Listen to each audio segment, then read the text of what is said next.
আসসালামু আলাইকুম এভরিওয়ান।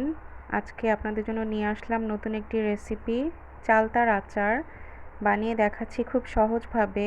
চালতাগুলো আমি এখানে ঠিক এভাবে টুকরো করে কেটে নিয়েছি। চালতা যেহেতু বেশ শক্ত থাকে, তাই এগুলোকে প্রেসার কুকারে সামান্য একটু লবণ আর হলুদ দিয়ে সেদ্ধ করে নিব। প্রেসার কুকারে সেদ্ধ করলে খুব বেশি সময় লাগবে না। এখানে একটা মশলা বানিয়ে নিচ্ছি। এখানে আমি দিয়েছিলাম পাঁচফোড়ন, শুকনো মরিচ, তেজপাতা, দারচিনি। এবার একটা প্যানে সামান্য সরিষার তেল গরম করে নিয়ে তাতে দিয়ে দিলাম কিছু পাঁচফোড়ন। এবার পাঁচফোড়নটা দিয়ে এর মধ্যে দিয়ে দিব একটু রসুন বাটা। রসুন বাটার সাথে দিয়ে দিচ্ছি প্রায় 2 চা চামচ পরিমাণ সরিষা বাটা। এবার এগুলোকে তেলের মধ্যে সামান্য একটু কষিয়ে নিব। সামান্য একটু কষালেই হয়ে যাবে। তারপরে এর মধ্যে দিয়ে দিচ্ছি সেই সেদ্ধ করে পানি ছড়িয়ে রাখা চালতাগুলো দিয়ে বেশ খানিকক্ষণ নাড়াচাড়া করে নেব।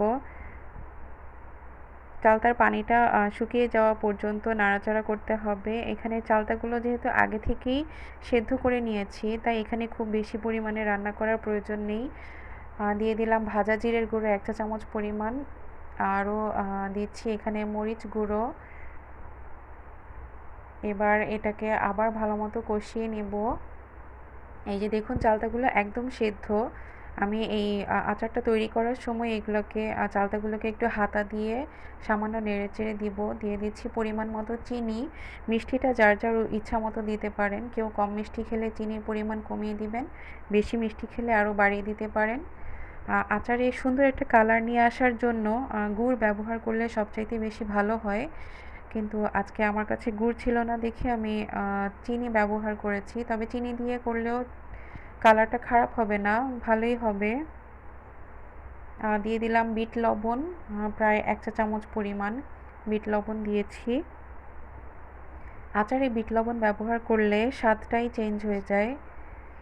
এবার আমি এই হাতা দিয়ে চালতাগুলোকে একটু গলিয়ে গলিয়ে দিচ্ছি।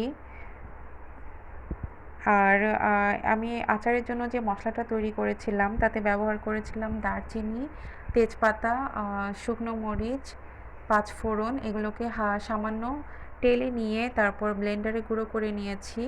খুব বেশি পরিমাণে ভাজার প্রয়োজন নেই, অল্প একটু টেলে নিলেই হবে। এখন সেই গুঁড়ো করে রাখা মশলাটা দিয়ে দিচ্ছি। এটা আচারে এত সুন্দর একটা ফ্লেভার নিয়ে আসবে, দারুণ একটা টেস্ট আসবে। এই তো আচারের শেষ পর্যায়ে এসে পড়েছি। এখন এটাকে একদম শুকনো শুকনো করে নিব, যাতে একদমই পানি না থাকে। দেখুন আচারটা প্যানের গা থেকে ছেড়ে ছেড়ে আসছে। ঠান্ডা হয়ে গেলে একটা জারে ভরে সংরক্ষণ করে নিব।